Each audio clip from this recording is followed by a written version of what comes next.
11절 말씀입니다. 사도행전 15장 6절에서 11절 말씀. 우리 같이 한 목소리로 합독하시겠습니다. 사도와 장로들이 이 일을 의논하러 모여 많은 변론이 있은 후에 베드로가 일어나 말하되, 형제들아, 너희도 알거니와 하나님이 이방인들로 내 입에서 복음의 말씀을 들어 믿게 하시려고 오래전부터 너희 가운데서 나를 택하시고 또 마음을 아시는 하나님이 우리에게와 같이 그들에게도 성령을 주어 증언하시고 믿음으로 그들의 마음을 깨끗이 하사 그들이나 우리나 차별하지 아니하셨느니라. 그런데 지금 너희가 어찌하여 하나님을 시험하여 우리 조상과 우리도 능히 매지 못하던 멍에를 제자들의 목에 두려느냐. 그러나 우리는 그들이 우리와 동일하게 주 예수의 은혜로 구원받는 줄을 믿노라 하니라. 아멘. 오늘 함께 봉독한 사도행전 15장 6절로 11절의 말씀을 가지고 차별이 없는 은혜의 복음이라는 제목으로 함께 말씀의 은혜를 나누겠습니다. 바울과 바나바가 1차 선교 여행을 마치고 이제 수리아 안디옥으로 돌아와서 자신들을 통하여 이방인들에게 복음이 전하여지고 이방인들도 우리가 믿었던 것처럼 그들도 믿음을 갖게 되고 구원받은 일에 대해서 보고를 했습니다. 하나님께서 행하신 모든 일들과 또 이방인들이 믿고 구원받은 일에 대해서 말을 했죠. 성령의 음성에 순종하여 안수하고 파송한 교회의 성도들은 놀라움과 기쁨으로 충만했습니다. 한번 생각을 한번 해보세요. 우리가 이제 어떤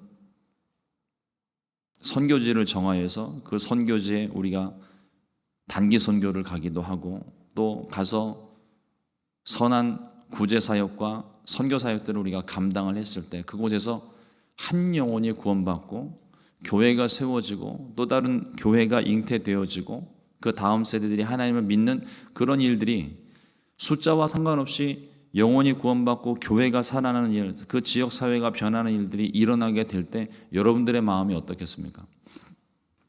우리가 기도했던 대로 또 우리가 섬기고 후원했던 대로 교회가 온전히 세워지게 된다면 이보다 더 기쁜 일이 없을 겁니다. 가슴 벅찬 감동이 있고 은혜가 있고 하나님께서 우리 교회를 통하여 또 한 영혼을 구원하셨구나, 또 교회를 세우셨구나, 또 사회를 변화시켜 나가시는구나. 쓰임받는 것에 대한 기쁨과 감격이 있는 거예요. 수리아 안디옥 교회가 성도들이 바울과 바나바가 복음을 전하고 이방인들이 구원받는 그 일을 듣게 될 때에 아마 그런 감정을 갖지 않았을까요? 하나님께서 우리 교회를 사용하시고 또 성령께서 역사하셔서 믿지 않던 자들 믿게 하셨구나.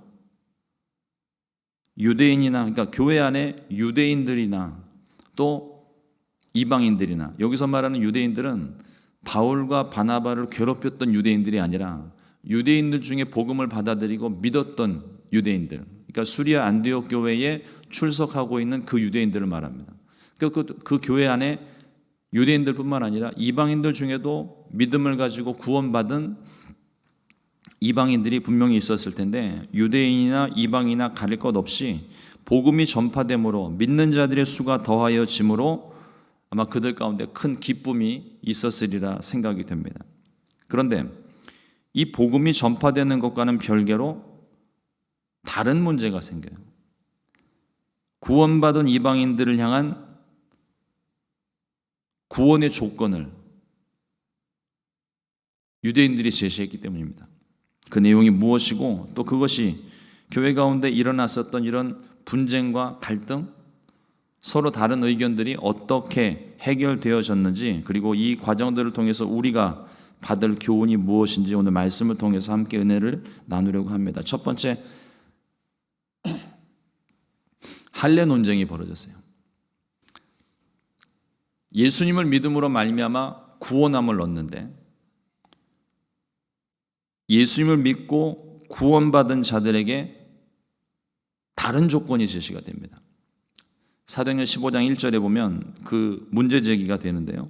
어떤 사람이 유대로부터 내려와서 형제들을 가르치되 너희가 모세의 법대로 할례를 받지 아니하면 능히 구원을 받지 못하리라 하니. 여기 유대로부터 내려온 사람들은 예루살렘 교회에서 온 할례 받은 유대인들을 말합니다. 그러니까 이 사람들이 믿음이 없는 게 아니에요. 예수님을 믿었고 구원함을 얻었습니다. 그런데 그들 가운데 내가 가지고 있던 기준을 다른 사람들에게 강요하는 일이 벌어진 거예요. 복음은 받아들였지만 여전히 그들 마음 가운데, 그들의 삶 가운데 유대 전통에 대한 자부심과 긍지로 가득한 사람이에요. 그러니까 그 자부심과 긍지, 하나님의 선택받은 백성으로서의 자부심과 긍지를 갖는다는 것은 그 자체로는 나쁜 일이 아닙니다.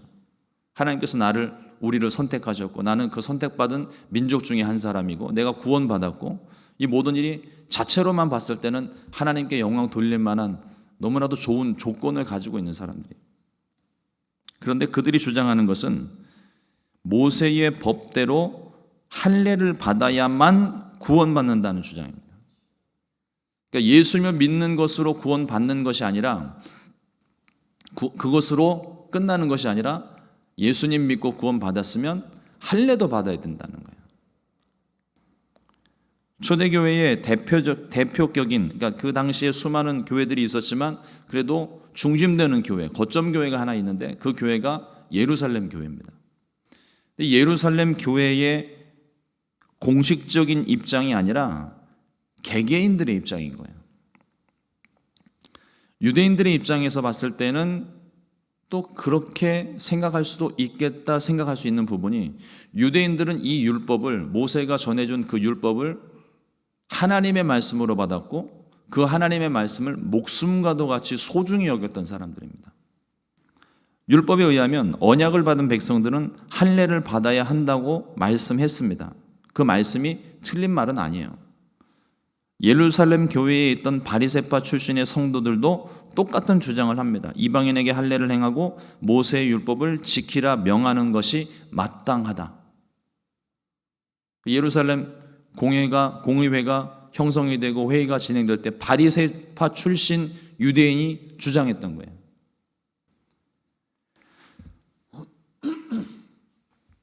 그러나 할례는 하나님의 거룩한 백성, 언약받은 백성으로서 이방인과 구별된 사람이라는 것을 몸에 지닌 표식일 뿐입니다. 할례가 구원의 절대 조건이 될 수는 없습니다. 할례는 언약의 징표이지 언약받은 백성이라는 표시를 한 것이지 구원의 조건이 아니라는 거예요. 예수님으로 말미암아 예수님의 보혈로 우리는 죄 용서함을 받았습니다. 예수님께서 이미 언약받은 그 백성들에게 주어졌던 율법을 폐하신 것이 아니라 완성하셨어요. 또 십자가 사건으로 말미암아 모든 나뉘어짐과 구별됨이 사라졌습니다. 그러니까 예수님 이전에 이스라엘 백성들은요, 이방인들과 하나님의 선택받은 언약받은 백성으로서의 구별됨이 있었어요. 그거를 가장 극명하게 보여주고 있는 것이 모세 오경에 가득히 나타나고 있는데, 그러니까 그들과는 다르다는 겁니다. 우리 얼마 전에 레위기 말씀을 공부할 때에도 11장과 12장에서 정결과 부정에 대한 것을 이야기할 때 이스라엘 백성들에게는 먹는 것도 구별되어져야 되고 앉고 서는 모든 자리가 구별되어져야 된다는 그 법을 모세를 통하여 하나님이 주셨습니다.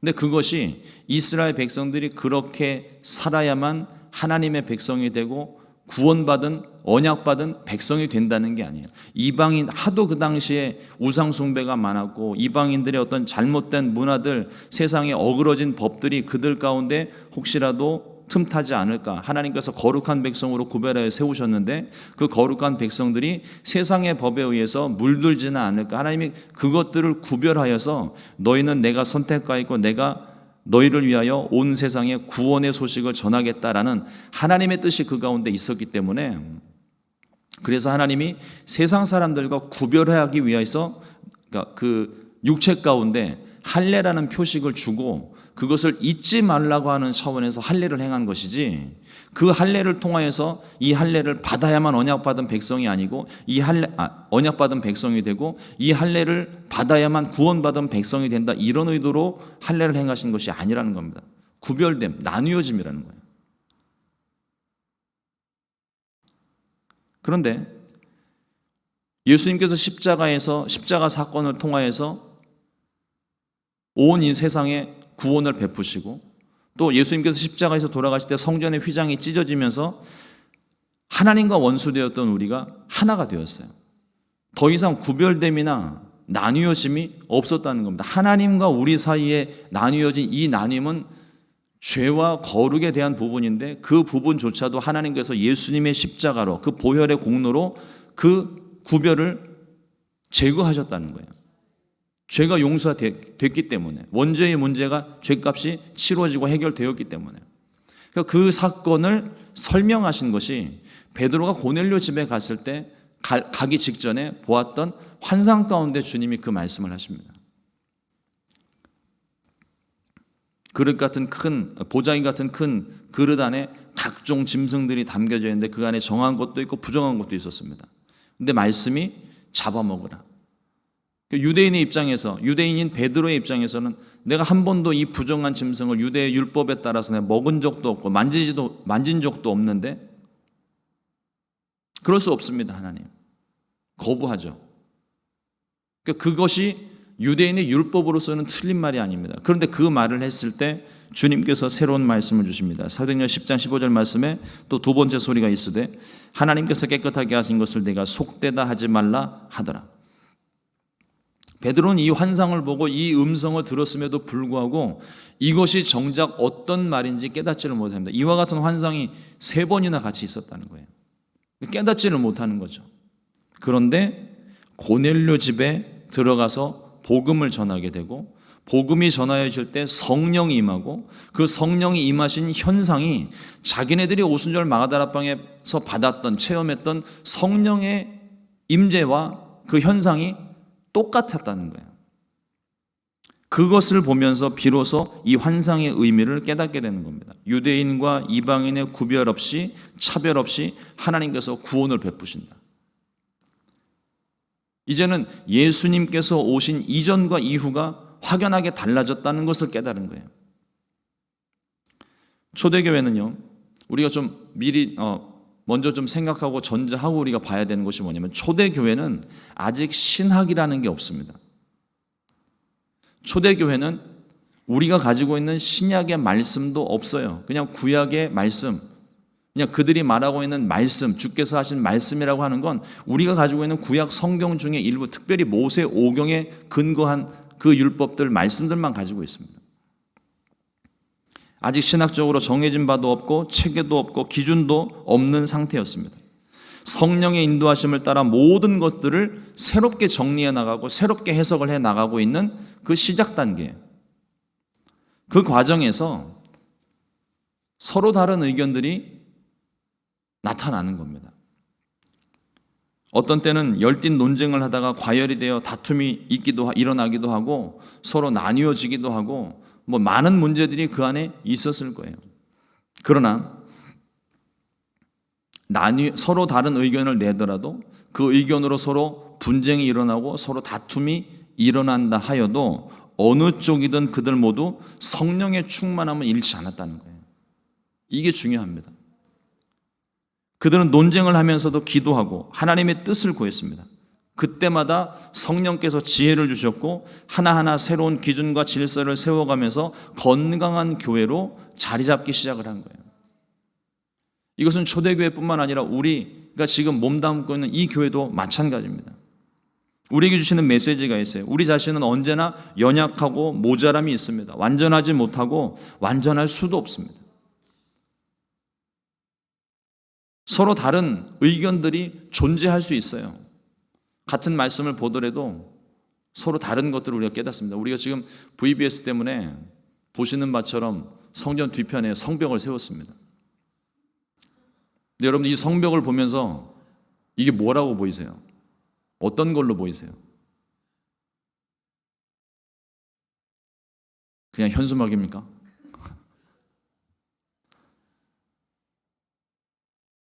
어제는 몰랐는데 성전 오늘 새벽에 나와서 성전에서 기도하기 전 앞을 보면서 또 찬양하면서 계속 보면서 VBS를 놓고서 이제 이런저런 고민들을 하면서 생각을 하는데,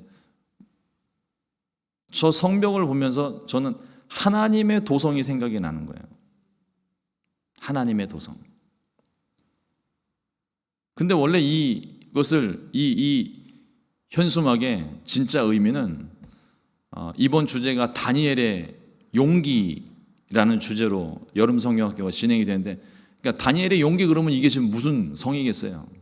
하나님의 도성이 아닙니다. 예루살렘 성벽이 아니에요. 바벨론 성벽입니다. 바벨론에 있었던. 그러니까 그 배경을 우리가 지금 꾸며놨는데, 보는 사람의 입장에 따라서 이게 내용이 전혀 달라진다는 거예요. 주제를 알고 보면은 바벨론 도성인데, 주제를 알지 못하고 보면 이건 하나님의 도성입니다. 마찬가지로 우리가 같은 하나님의 말씀을 보면서도 우리가 생각하는 바, 우리가 바라보는 것에 따라서 서로 다른 의견들이 있을 수 있어요. 그런데 제가 방금 여러분들에게 이 현수막의 의미를 설명하고 나니까 서로 달랐던 생각들이 이제 하나가 될 수 있는 것처럼, 성령께서 우리 안에 역사하실 때 우리가 처한 상황과 우리가 보는 말씀들에 대한 하나님의 교훈, 물론 개개인마다 적용점이 조금 다를 수 있지만 그 근본적인 진리, 하나님께서 우리에게 주시고자 하시는 메시지는 다르지 않다는 거죠. 그걸 깨닫고 나면 서로 하나가 될 수 있는 겁니다. 그런데 우리는 그 성령께서 하나 되게 하시는, 또 깨닫게 하시는 그 음성을 듣지 못하고 그저 내 생각만 가지고 이야기를 하다 보면 분열이 일어나고 다툼이 일어나고 그 갈등이 좀처럼 해결되지 않습니다. 그때 우리가 해야 될 것은 기도하는 거예요. 하나님, 이와 같은 문제가 서로 다른 의견들 때문에 교회가 지금 어려움에 처해 있습니다. 주님, 이 가로막힌 상황들에 하나님 지혜를 주시고 빛을 비춰주셔서 우리로 진리를 볼 수 있게 하여 주옵소서. 그래서 이 갈등이 해결되고 보다 더 나은 모습으로, 주님 원하시는 모습으로 교회가 발전되어지고 원하시는 길로 순종하며 나아가서 주께서 원하시는 하나님의 뜻을 이루게 하여 주옵소서. 이와 같이 기도하고 우리가 서로에 대한 다른 의견들을 참아주면, 요즘 현대인들이 가지고 있는 문제 중에 하나가 뭐냐면, 특히나 요즘 시대 요 몇 년 사이에 이게 굉장히 커진 것 같은데, 나와 생각이 다르면 저 사람이 틀렸다고 생각을 해요. 틀린 게 아닙니다, 여러분. 다른 거예요. 나와 생각이 다른 거예요. 틀렸다고 생각을 하니까 정죄하고 비난하고 찢어지는 거죠. 그러나 다르다고 한다면 우리가 무엇이 다른지를 생각해 볼 수 있고, 어떤 부분에서 우리가 연합할 수 있는지 생각할 수 있고, 또 혹시라도 저 사람이 정말 틀린 것이라면 서로 이야기하고 참아주는 가운데 틀린 것을 깨달을 때까지 우리가 기다리고 참아주게 된다면 지금보다는 훨씬 더 갈등과 분쟁의 요소들이 많이 사라지게 될 거예요. 초대교회가 바로 그 모습을 지금 가지고 있습니다. 아무런 기준도, 신학적인 기준도, 배경도 정리된 것도 하나도 없어요. 모든 것이 다 처음입니다. 그러다 보니까 그 안에서 서로 다른 의견들이 나오게 되는 거예요. 근데 그것을 이 사람들이 함께 모여서, 이제 이 배경은 수리아 안디옥에서 바울과 바나바가 예루살렘 교회로 찾아와서 예루살렘 공의회, 우리식으로 얘기하자면 뭐 큰 어떤 공동의회라든지 아니면 재직회라든지 운영위원회, 당회 뭐 이런 데서 서로 이 문제를 놓고 논의를 하기 시작한 거예요. 우리가 어떤 기준을 세울까? 하나님 무엇을 좋아하실까? 서로 다른 의견들, 뭐 자기네들의 생각 얘기할 수 있잖아요. 이 사람들이 할례를 교회 안에 들어오려면 할례를 받아야만 된다? 아니다, 그렇지 않다? 서로 다른 의견들이 이야기를 하다가 그들이 기도하면서 성령의 감동을 받아서 이제 그 법을 하나하나 세워가는 과정이에요. 서로 다른 의견에 대해서 수용할 것들은 수용을 하고 대화하며 잘못된 것들은 바로잡고, 그렇게 공동체가 성장해 나가는 것입니다. 예루살렘 교회가 그리고 초대교회가 이 기준들을 지금 만들고 있어요. 우리에게 정해진 진리는 구원에 대한 정해진 진리는 오직 한 가지입니다. 로마서 1장 17절 말씀에 복음에는 하나님의 의가 나타나서 믿음으로 믿음에 이르게 하나니 기록된 바 오직 의인은 믿음으로 말미암아 살리라. 함과 같으니라. 예수 그리스도 외에는 우리에게 구원받을 만한 이름을 주신 일이 없습니다. 성령께서 끊임없이 이 사도들을 통하여 말씀을 전하는 복음 전도자들을 통하여 계속적으로 그 마음 가운데 주신 한 가지 진리, 그것은 예수님을 믿고 누구든지 예수 그리스도를 믿으면 구원을 받으리라. 믿음으로 말미암아 구원받는다는 것을 계속 이야기를 하고 있는 것입니다.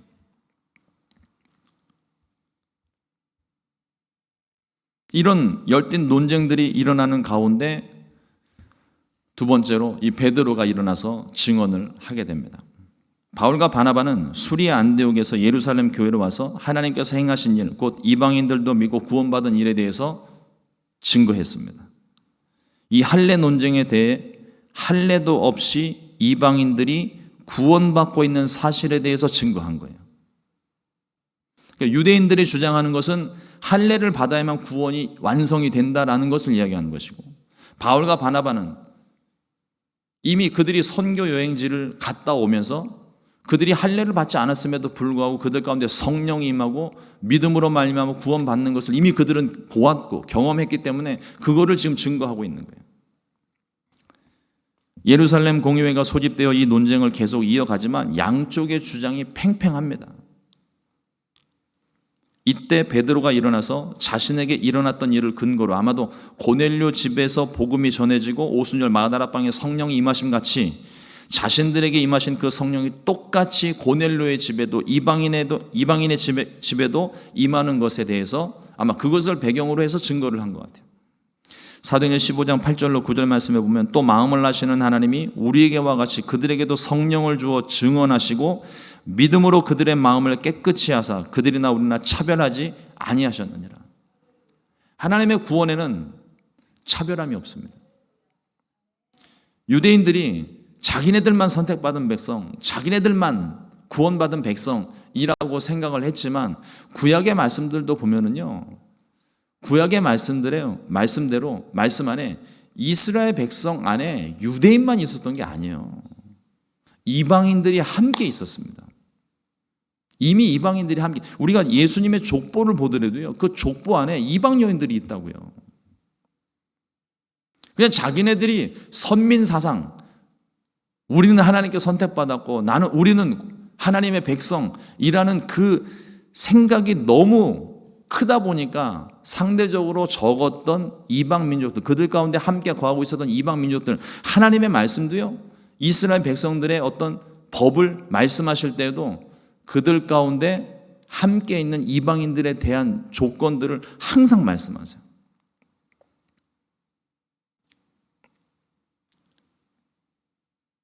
그러니까 구약의 말씀도 잘 살펴보게 되면 그 가운데 분명히 이방인들에 대한 하나님의 선택과 구원이 함께 있는데, 하나님이 유대인과 이방인 그리고 할례 받은 자와 할례 받지 않은 자 차별하지 않고 믿음으로 구원을 주셨는데, 그러니까 베드로의 말이 그거예요. 우리도 감당할 수 없는, 우리도 제대로 지키지 못했던 이 율법을 왜 이방인들에게 짐을 지우냐는 거죠. 정말 유대인들이 그 율법에 대해서 거의 대부분 열심을 내서 지키기는 했겠지만, 구약의 역사를 보면 하나님께서 주신 그 율법의 말씀대로 그들이 살았습니까? 늘 넘어지고 엎어지고 쓰러지고 실패하고, 실패의 역사거든요. 근데 그 눈으로 보여지는 건 실패의 역사지만 그 가운데 하나님께서 은혜로 구원하시고 은혜로 선택하시고 은혜로 인도하셨던 것이 구약의 역사인 거예요. 그런데 우리도 지키지 못하고 우리도 감당하지 못하는 이 율법을 왜 이방인들에게 짐을 지우냐는 거죠. 성령으로 말미암아 복음이 전해지고 있는데 율법을 가지지도 않은 이방인들에게도 성령이 임하시는데 우리가 지켜오던 전통을 짐 지우는 것이 옳지 않다 말하고 있습니다.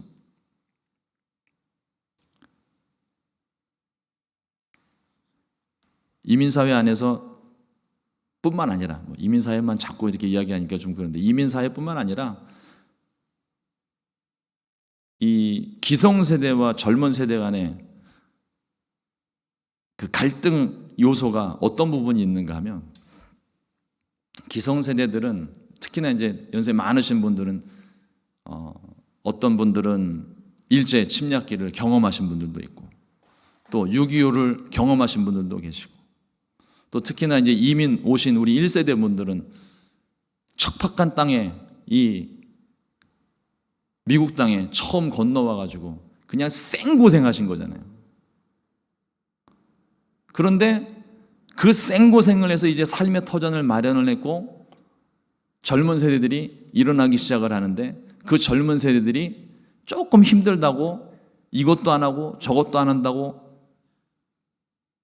뭐 이것도 없고 저것도 없다고 자꾸 원망하고 불평하는 소리를 하게 되면 어르신들이 생각하는 게 어떤 생각입니까? 저게 아직 고생을 덜 했구나. 제대로 한번 당해봐야 정신을 차리지. 나는 어떻게 살았는지 알아? 내 때는 말이야. 이렇게 얘기 시작하면 이게 이제 젊은 세대들이 말하는 꼰대가 되는 거예요.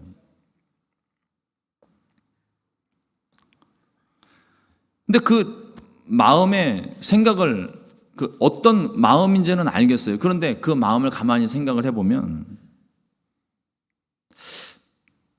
내가 고생한 만큼 상대방도 고생을 해야 된다는 생각을 하는 것 같아요.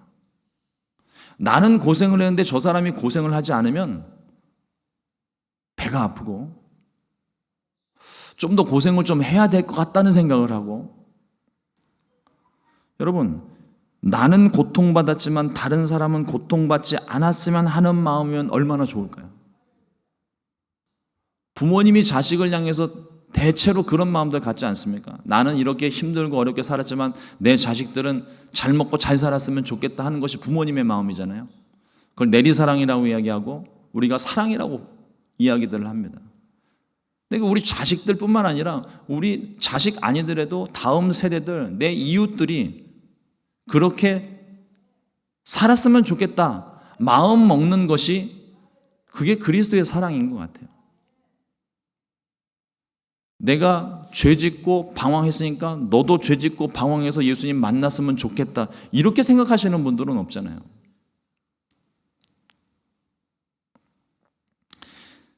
베드로가 결론적으로 오늘 말씀에서 이렇게 이야기를 합니다. 사도행전 15장 11절 말씀에 그러나 우리는 그들이 우리와 동일하게 주 예수의 은혜로 구원받는 줄을 믿노라 하니라. 중요한 표현입니다. 우리와 동일하게. 우리와 동일하게. 이미 베드로와 사도 바울은 보았고 경험을 했어요. 내가 예수님 만난 것처럼 이 사람들이 예수님을 만났고 성령을 경험하고 똑같은 현상들이 일어나는 것. 그걸 보면서 지금 그 근거로 지금 이 표현을 쓰는 겁니다. 우리와 동일하게. 사도들조차도 율법 준수로 구원받은 것이 아니라 믿음으로 말미암아 구원받았다는 사실을 알고 있습니다. 자신들에게 임하신 성령이 이방인들에게도 똑같이 임하신 것을 경험을 했습니다. 무슨 설명이 더 필요할까요? 무슨 말이 더 필요하겠습니까? 예수님께서 오시기 전까지는 율법을 통해 자신들의 행위를 다스렸지만 예수님께서 율법을 완성해 주셨으므로 더 이상 우리들이 율법에 속한 자들이 아니라는 거예요. 은혜로 살아가는 존재가 되었습니다. 사도 바울이 고백을 합니다. 로마서 8장 1절로 2절 말씀에 그러므로 이제 그리스도 예수 안에 있는 자에게는 결코 정죄함이 없나니 이는 그리스도 예수 안에 있는 생명의 성령의 법이 죄와 사망의 법에서 너를 해방하였습니다. 생명의 성령의 법을 따라 산다는 겁니다. 다시 말씀을 드리지만 구원은 예수를 믿는 믿음으로만 얻게 되는 거예요. 행위와 율법으로 이루어지는 것이 아닙니다. 우리가 지키고 있는 하나님의 법은 율법 의식을 가지고 지키는 것이 아니라 주님을 사랑하는 마음으로 은혜로 지키는 것들이에요. 예수님께서도 말씀하십니다. 요한복음 14장 15절 말씀에 너희가 나를 사랑하면 나의 계명을 지키리라. 율법을 지켜서 사랑을 얻게 되는 게 아니라 사랑하니까 율법이 지켜지는 거예요. 우리가 주일에 몇 주간 계속 초대교회에 주셨던 말씀들을 나누고 있는데, 초대교회 영지주의자들처럼 니골라당들처럼 구원받은 영혼만 중요하고 육체는 의미가 없기 때문에 방종하는 삶을 살면 안 된다는 것을 배우고 있습니다. 그러나 율법주의에 사로잡혀 은혜 없이 살아가는 것도 옳지 않습니다.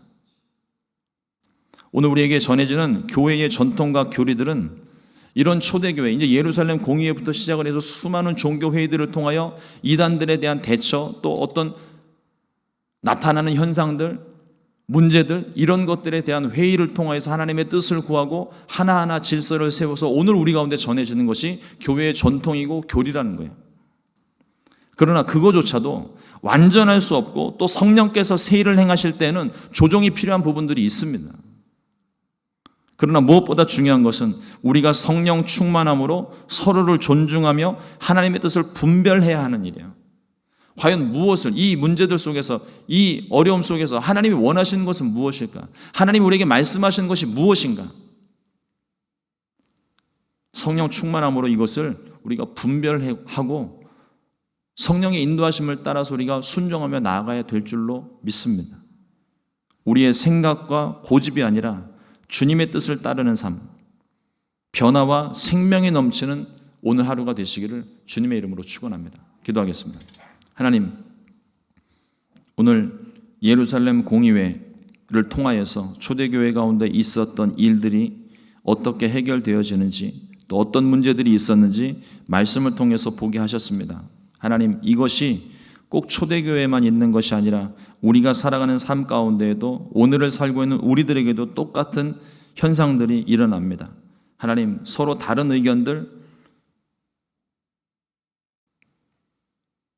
서로의 입장이 다를 때에 하나님, 그것을 인하여 교회가 분쟁하고 싸우고 나뉘어지는 것이 아니라 오히려 그것을 통하여 더 나은 모습으로, 또 기다려주고 참음으로 참된 진리를 발견하고, 또 주님께서 새롭게 여시는 그 길을 따라 새로운 질서가 세워지고 생명력이 넘쳐나는 그러한 삶으로 이어질 수 있게 되기를 원합니다. 성령으로 충만하게 하여 주옵소서. 끊임없이 기도하고 말씀으로 가르쳐 주옵소서. 그래서 하나님의 뜻을 온전히 이루고 하나님이 기뻐하시는 결론들을 얻어낼 수 있도록 교회 가운데 함께 해주시고, 또 우리의 세상을 향한 우리의 생각과 마음 가운데도 혹여라도 내 욕심과 내 고집 때문에 하나님의 뜻을 거부하는 일 없도록 성령께서 우리 가운데 충만하게 역사해 주시고 말씀하여 주옵소서. 오늘도 수많은 문제와 환경들 속에 하나님, 우리가 바른 선택할 수 있기를 원하오니 우리에게 지혜를 더하여 주시고 성령으로 충만하게 하여 주옵소서. 귀하신 예수님의 이름으로 기도드렸습니다. 아멘. 주님과